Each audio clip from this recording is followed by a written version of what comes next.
আমি একা ছেলে মানুষ, এই 5টা মেয়ে মানুষ হিসেবে আমি আসাবো, গায়ে পায়ে হাত না দিয়ে আসাবো। যদি যে হাসবে সে আছে বাদ, আর যে আমার কথা শুনে আসবে না তারে এই 500 টাকা আমি পুরস্কার দেবো। আপনার রেডি তো? দাঁড়ান, প্রথমে তোমারে বন্যা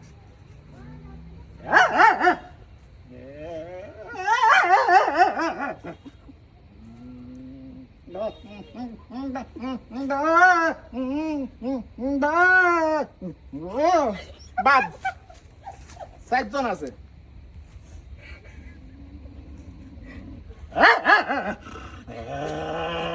বাদ ডিসকলি ডিসকলি ডিসকলি 2 জন আছে। যদি পারে কেউ আমি তার এই 500 টাকা কিন্তু পুরস্কার দেবো। চলে যাচ্ছে মাপ বোন বিয়ের ডাক মাপ। ওকে মাপ। এই বোন বিয়ের ডাক দিছি, সব এসে বলছে কেউ টানে দি পারলো না। আমি একা 5টা মেয়ের আশায় ফেলাইছি।